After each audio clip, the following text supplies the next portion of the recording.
Life is full of oppositions and opportunities with warranty but no guarantee. Sir నేను ఇంతకు ముందు previous అడిగిన క్వశ్చన్కి మీరు బ్రీఫ్ ఎక్స్ప్లెనేషన్ ఇచ్చేసారు.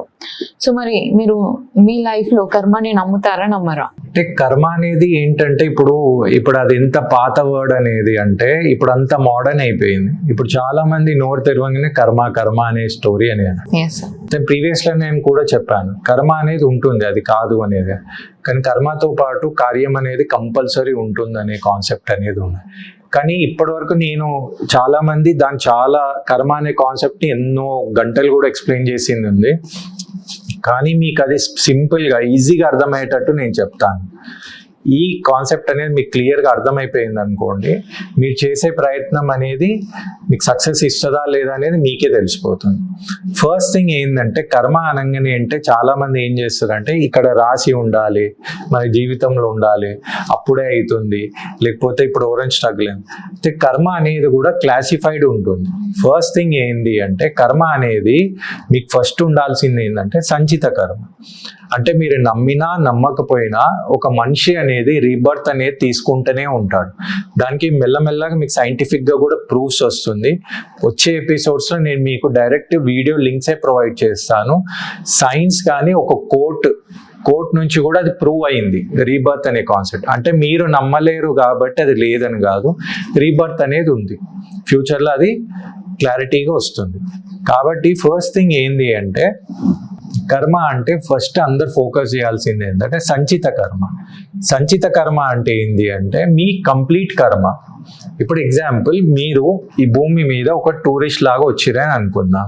ఇప్పుడు ఎగ్జాంపుల్ మీరు ఇక్కడ నుంచి మీరు ఒక 10 days కోసం మీరు అమెరికాకి వెళ్ళారు అనుకుందాం. ఇప్పుడు మీ అకౌంట్లో ఒక 1 crore రూపీస్ ఉందనుకో, మీరు 1 crore మొత్తం తీసుకొని వెళ్తారా? లేదు సార్. అంటే ఇక్కడ మీ అకౌంట్లో ఏదైతే ఉందో దాన్ని ఏమంటారు అంటే సంచిత కర్మ. మీకు సంచిత కర్మ ఎలా గుర్తుండాలి? మీకు ఈజీగా ఇప్పుడు నేను చెప్పే ఎగ్జాంపుల్ సంచిత కర్మలో ఫస్ట్ వర్డ్ ఏంది? సంచి. సంచి అంటే ఏంటి? ఒక బ్యాగ్. అంటే మీ బ్యాగ్లో ఎంత అమౌంట్ ఉంది అంటే మీ కర్మ ఎంత ఉంది అంటే సంచి ఎంత ఉంది. అంటే మీరు గుర్తుపెట్టుకోవాల్సింది ఏంది అంటే 1 కోటి రూపాయల నుంచి మీకు అవసరం ఉన్న ఎగ్జాంపుల్ మీకు ఒక 10 days కోసం మీరు ఒక 5 lakhs తీసుకుపోయారు, అంతే కదా? ఇప్పుడు గుర్తుంటుంది కదా సంచిత కర్మ. అయితే మీకు అంత అవసరం లేదు కాబట్టి ఇక్కడ పుట్టినందుకు మీకేం చేస్తారంటే కొంచెం అమౌంట్ అనేది ఇస్తారన్నమాట. కర్మ వాడుకోదు, ఓకేనా?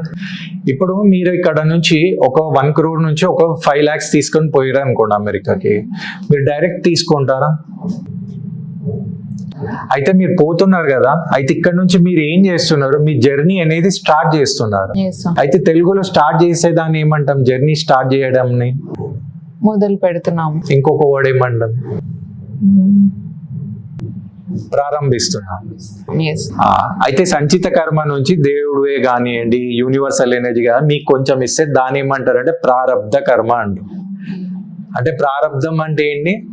మీరు జర్నీ స్టార్ట్ చేస్తారు. అయితే మీకు కొంచెం అమౌంట్ ఇవ్వాలి కదా, టోకెన్ అడ్వాన్స్ లాగా. అయితే మీకు ఇచ్చింది ఏంటంటే ప్రారబ్ధ కర్మ. అంటే మీ 10 crores నుంచి మీకు ఇచ్చింది ఎంత? 5 lakhs. ఓకే, 5 lakhs మీకు ఫారెన్ అకౌంట్లో వేసేసారు. మీరు డైరెక్ట్ పోయి తీసుకొని విత్డ్రాల్ చేయగలుగుతారా? మీకేం చేయాలి? మీకేం యూజ్ చేయడానికి ఏమైనా ఇవ్వాలి కదా, కార్డ్ ఇవ్వాలి. ఆ కార్డ్ ఏమంటారు? ఏం కార్డ్ ఇస్తారు? Debit card. మీరు ఎక్కడ యూజ్ చేస్తారు? ఏటీఎంలో యూజ్ చేస్తారు. ఏటీఎం అంటే ఆగామి కర్మ. ఓకే, ఏటీఎంకి అంటే ఆగామి కర్మ. అంటే మీరు తీసుకున్న సంచి నుంచి మీకు కొంచెం అమౌంట్ వస్తుంది, మీరు డైలీ యూజ్ కోసం అంటే విత్డ్రా, డెబిట్, క్రెడిట్ చేయడానికి వచ్చేది ఆగామి కర్మ. అయితే ఇక్కడ దాకానే అందరు ఆపేసి ఏం చేశారంటే అరే నీకు సంచిత కర్మ ఉంది, ప్రారబ్ధ కర్మ ఉంది, ఆగామి కర్మ ఉంది, నువ్వు ఏం చేస్తున్నా నీ జీవితంలో రాసి ఉండాలి, అప్పుడే మీకు వస్తుంది. కానీ అందరు ఏం చేస్తున్నారంటే ఆ డెబిట్ చేసిన అమౌంట్ నుంచి మీరు వాడుతున్నారా లేదా? మళ్ళీ అది ఎవరు ఎందుకు మాట్లాడతలేరు? ఇప్పుడు ఎగ్జాంపుల్ మీరు అక్కడ ఒక 10,000 తీసి మీరు అక్కడ పోయి ఎగ్జాంపుల్ మీరు నైట్ పార్టీకి వెళ్ళారు అనుకుందాం, ఖర్చు పెట్టిరా లేదా? ఇప్పుడు అక్కడ ప్లస్ కొంతమంది ఇప్పుడు ఎగ్జాంపుల్ అక్కడ తీసుకొని ఏమైనా ఆల్కహాల్ కొన్నారు అనుకోండి, అక్కడ అమౌంట్ స్పెండ్ అయిందా లేదా? లేకపోతే అక్కడ పోయి మీరు ఏం చేశారో డొనేషన్ చేసారు. అయితే ఇవన్నీ క్యాల్కులేట్ కాదా? ఇవన్నిటిని ఏమంటారంటే పురోగామి కర్మ అంటారు. ఈ ఒక్క కాన్సెప్ట్ మిస్ అయిపోతున్నారు. పురోగామి కర్మ అంటే ఏంటి అంటే అన్ని మీ పాస్ట్ మీదనే డిపెండ్ అయి ఉంటే మళ్ళా మిమ్మల్ని ఎందుకు పుట్టిస్తున్నారు? అవును. ఓకేనా? ఇప్పుడు మీరు ఏం చేశారు? ధీరుభాయ్ అంబానీ సక్సెస్ అయ్యిండు, ఆయన కుండలిని పోయి గజకేసరి యోగం ఉంది అందుకే సక్సెస్ అయ్యిండు అంటారు. ఇప్పుడు విరాట్ కోహ్లీ అన్నారు, ఆయనకి ఆదిత్య బుధ యోగం ఉంది సక్సెస్. వీళ్ళు కష్టపడలేరా? ఇప్పుడు వరల్డ్ కప్ ఇండియా గెలిచింది. అవును. ఓహో, పూర్వజం మన రాతల వరల్డ్ కప్ రావాలని రాసి ఉంది, అందుకే సంజు శాంసన్ కి మ్యాన్ ఆఫ్ ది టోర్నమెంట్ వచ్చిందని అంటారా? ఆయన పర్ఫార్మెన్స్ చేసిండా లేదా? పర్ఫార్మెన్స్ చేసి మళ్ళీ దాని గురించి ఎందుకు ఆలోచిస్తలేరు అందరూ? ఈ ఒక్కటే మిస్ అయిపోయి అందరు ఏం చేస్తున్నారంటే ఏదైనా సక్సెస్ అయితే ఏమో నేను చేసిన, ఫెయిల్ అయిందంటే నా కర్మలో లేదు అని అంటున్నారు. ఇది తప్పు.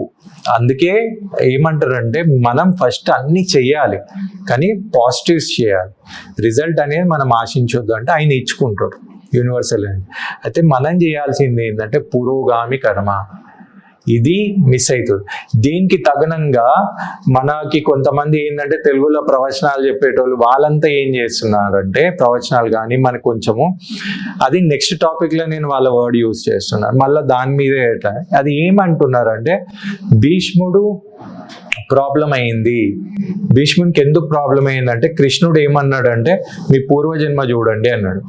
నేను మంచిగా చేసినా కదా, పూర్వజన్మ చూడండి, మంచిగా చేసినా కదా అంటే ఇట్లా 4వ 5వ కర్మ చూపించేటప్పటికి ఓహో మీరు అప్పుడు ఆ జన్మలు చేసినందుకు మీకు 10వ జన్మలు ఇక్కడ వచ్చింది, అయితే మీరు అనుభవిస్తున్నారు అనే వరకు ఈ ఒక్క లైన్ పట్టుకొని అందరు ఏం చేస్తారు, నేను ఎందుకు ఫెయిల్ కావాలంటే నేను ఎన్నో జన్మలు పాపం అని.